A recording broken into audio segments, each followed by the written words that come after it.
मित्रों, संसार में सुख प्राप्त करने के लिए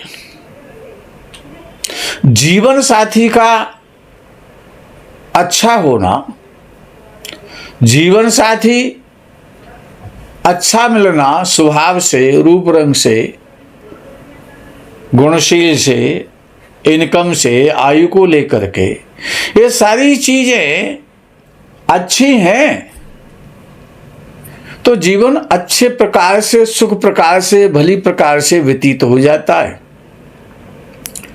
अच्छा, ये संसार का सुख ही नहीं है, ये इस धरा की, इस मानव जीवन की आवश्यकता है। तो इसमें बहुत सारे रूल हैं। भाई, आपको पत्नी कैसी मिलेगी या किसी स्त्री को पति कैसा मिलेगा, और हर लड़का और लड़की इस विषय में सोचते हैं, अपने जीवन साथी के विषय में अपने स्वप्न संजोते हैं, एक दूसरे से अपेक्षाएं रखते हैं। और कोई भी व्यक्ति, कोई भी लड़की, कोई भी लड़का ये नहीं चाहता कि मेरा जीवन साथी अच्छा ना हो। कोई नहीं चाहता मेरा तलाक हो, मेरा अलगाव हो जाए, हम अलग अलग रहने लगे, हम कोर्ट कचहरियों के चक्कर लगाएं। तो आपको जीवन साथी कैसा मिलेगा और विवाह के बाद में आपका जीवन कैसा रहेगा, आपको अपना भाग्य में क्या लेकर के आए कि कोई स्त्री है, संतान है, सुख है, धन है, वाहन है, मोटर गाड़ियां हैं, मकान है, लग्जरी लाइफ है, ये भाग्य से मिलती है। बार बार, अनेका बार हमने कहा है अपने वीडियो में पहले कि लगन चार्ट, जो D1 चार्ट है, वो हमारे शरीर का, हमारे व्यवहार का वो बाहरी रूप है, बाह्य व्यक्तित्व है। लेकिन कोई व्यक्ति अंदर से कैसा है, उसकी अंतरात्मा कैसी है, उसके भाग्य में क्या छुपा हुआ जो उसको मिलने वाला है, उसको कैसी संतान मिलेगी, कैसी पत्नी मिलेगी, कैसा पति मिलेगा, ये नवांश कुंडली भली भांति बताती है। इसलिए नवांश को स्पाउस चार्ट भी कहा जाता है, स्पाउस के विषय में बात करता है। तो ज्यादा समय ना लेते हुए प्रारंभ करते हैं कि आपको, यदि आप कन्या हैं, लड़की हैं, तो आपको जीवन साथी कैसा मिलेगा। वो यदि आप किसी के पुत्र हैं, लड़के हैं, तो आपको धर्म पत्नी, आपका लाइफ पार्टनर कैसा मिलेगा, ये आप कुंडली से जान सकते हैं। तो लगन चार्ट और D1 चार्ट अर्थात D9 चार्ट, दोनों चार्ट D1 और D9 दोनों को खोल लीजिए आप और लेक्चर को सुने और अपने नवांश और लगन के द्वारा लगन चार्ट को देखें, नवांश चार्ट को देखें और सूत्र को लगाएं, वैसा ही होगा। यद्यपि नवांश चार्ट जीवन के जन्म लेने के पहले दिन से प्रारंभ हो जाता है, लेकिन इसका जो विशेष प्रभाव है जीवन में जो आता है, वो 20 या 22वें वर्ष से प्रारंभ हो जाता है। शादी हो जाए तब भी प्रारंभ हो जाता है, शादी ना हो तब भी प्रारंभ हो जाता है। और शादी जिन जिन की हो गई है, उनका तो जिस दिन शादी होती है उसी दिन से प्रारंभ हो जाता है, और वही नवांश के चार्ट का फल आपको जीवन भर भोगना होता है।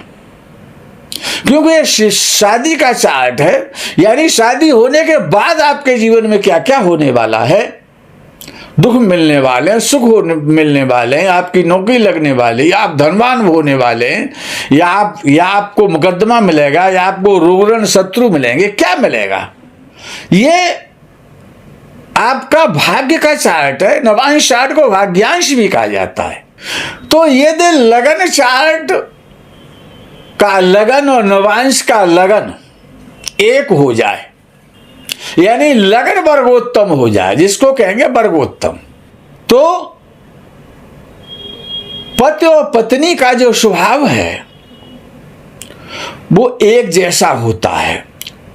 उनकी आकृति, उनकी बनावट, उनका रूप रंग, उनकी बुद्धि, उनके शरीर के लक्षण, उनका मान, उनका सम्मान, उनके अंदर के और बाहर के गुण, उनका सुख दुख, जीवन जीने की कला, प्रारब्ध, उनका स्वभाव, मस्तिष्क, निर्णय लेने की क्षमता और आयु तक, ये सब समान होते हैं। आपस में रूप रंग, गुणशील स्वभाव, मान सम्मान, बुद्धि, निर्णय, धन, विकास, प्रारब्ध, ये उन दोनों के एक जैसे होते हैं। ये लगन वर्गोत्तम होने का फल है। अर्थात यदि आपकी शादी ऐसी लड़की के साथ हो रही है या किसी लड़की की शादी ऐसे लड़के के साथ हो रही है जिसका लगन वर्गोत्तम है, जिसका भी लगन वर्गोत्तम है, उसको तत्काल निर्णय ले लेना चाहिए, तत्काल सोच लेना चाहिए कि जैसा मेरा स्वभाव है, जैसी मेरी भाषा है, जो मैं चाहता हूं वही मेरा जीवन साथी चाहेगा। यदि जन्म कुंडली के या D1 चार्ट का द्वितीय भाव की राशि और D9 के फर्स्ट हाउस का लगन बन जाए, अर्थात D1 की द्वितीय भाव की राशि और D9 के प्रथम भाव में उदय हो, उदित होती हो, तो क्या होता है? बहुत अच्छा संयोग है ये कि व्यक्ति विवाह के बाद धनवान होगा। पति पत्नी दोनों ही, उसकी जो पत्नी होगी या जो पति होगा, परिवार को, कुटुंब को सहायता करने वाले होंगे, उनको चाहने वाले होंगे, अपने परिवार कुटुंब की हमेशा वो सहायता करेंगे।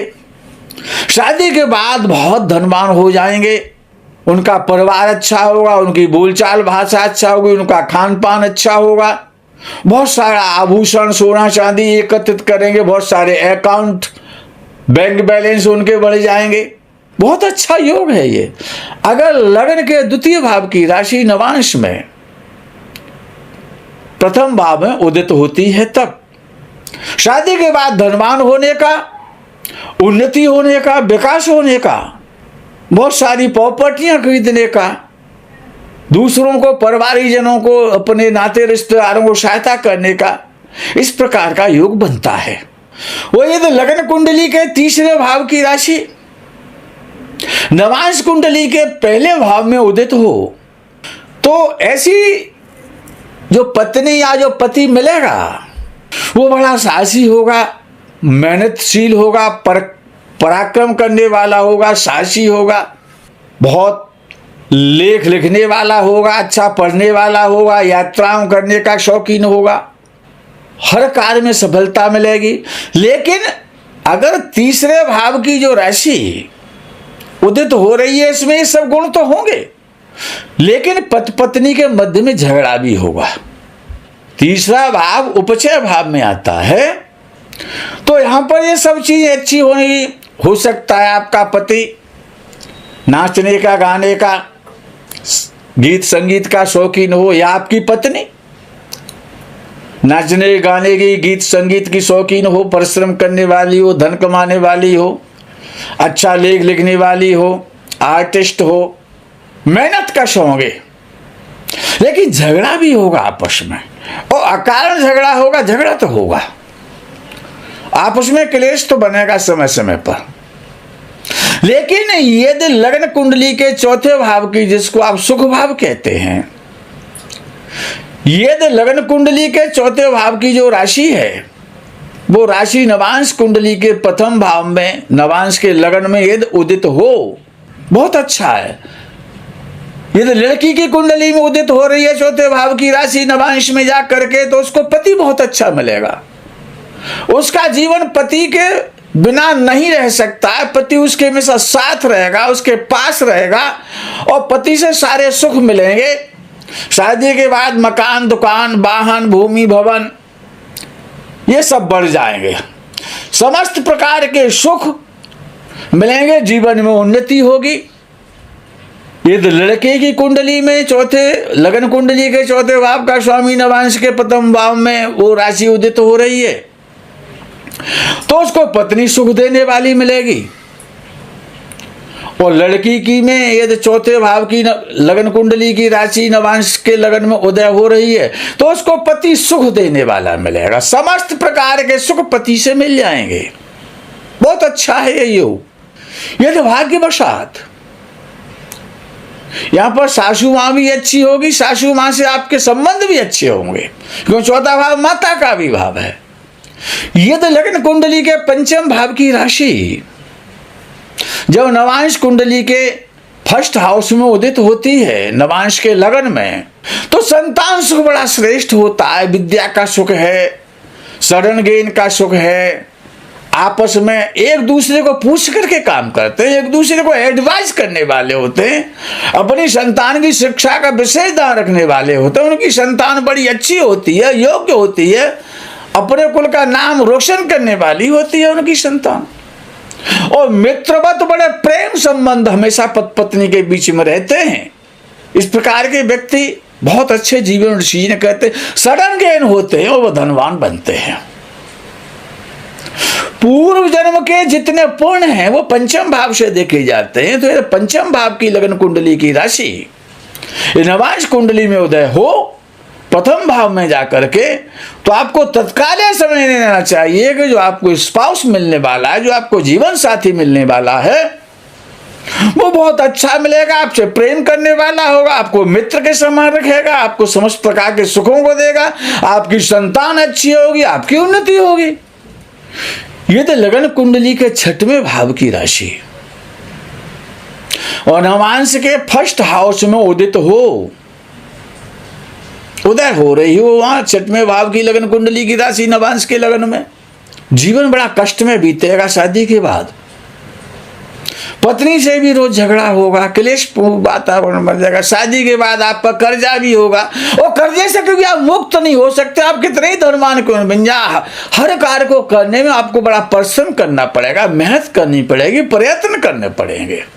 फिर भी रोग, ऋण, शत्रु, झगड़े, झंझट, मुकदमा, बीमारी, चोरी, भय, हानि, नुकसान, धोखा, नाना प्रकार के क्लेश, विवाद, रोग, धन की हानि, ये सब आपको अब जीवन में शादी के बाद मिलने वाले हैं।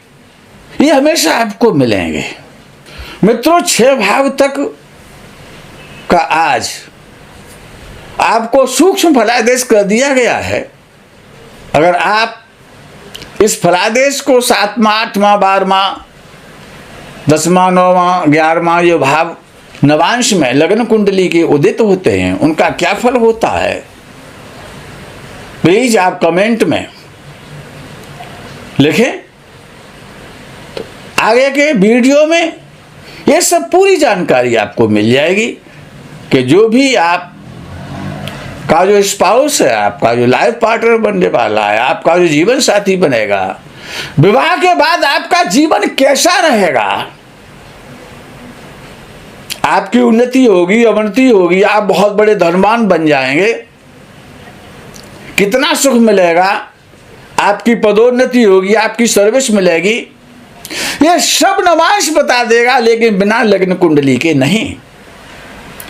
तो आगे के वीडियो में यदि आपको और जानने की इच्छा है तो आप प्लीज लिखें। और आगे तो पक्ष प्रारंभ होने वाला है, वो पितरों का पक्ष प्रारंभ होने वाला है, पितृपक्ष आ रहा है, जिसको श्राद्ध पक्ष बोलते हैं। वो 17 सितंबर से शुरू हो रहा है। 16 दिन का पक्ष होता है।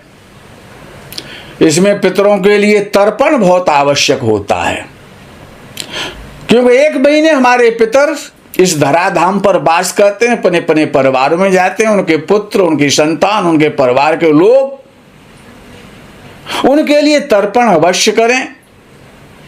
उनको प्रसन्न रखने के लिए कि पितरों के हाथ में ही हमारे परिवार का सुख है, हमारी धन संपत्ति है, पितरों का आशीर्वाद मिलेगा तो हमको खुशियां मिलेंगी।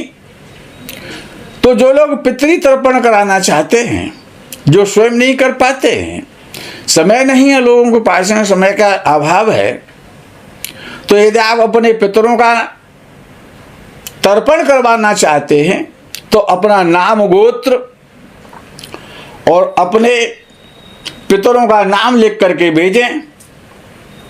तो हमको हमारे यहाँ जो हमारे साथी जन हैं, जो हमारी टीम है, हमारे देख रेख में आपके पितरों का तर्पण 16 दिन लगातार किया जाएगा। इसके अतिरिक्त आप 4 दिन कराना चाहते हैं, 5 दिन कराना चाहते हैं, ये भी सुविधा आपको प्राप्त होगी। तो ये श्राद्ध पक्ष में अपने जीवन की खुशहाली के लिए, अपने पितरों की प्रसन्नता के लिए, अपनी कुंडली का पितृदोष नाश करने के लिए पितरों का तर्पण कराएं। आप अपना नाम गोत्र और पितरों का नाम गोत्र लिख करके भेजिए, आपको सुविधा हमारे यहाँ मिलेगी जितने दिन की आप चाहेंगे। इस प्रकरण में इतना ही, आगे प्रकरण का आप इंतजार करें। तब तक के लिए हर हर महादेव, बम बम भोले, नमः शिवाय, जय गौ माता की।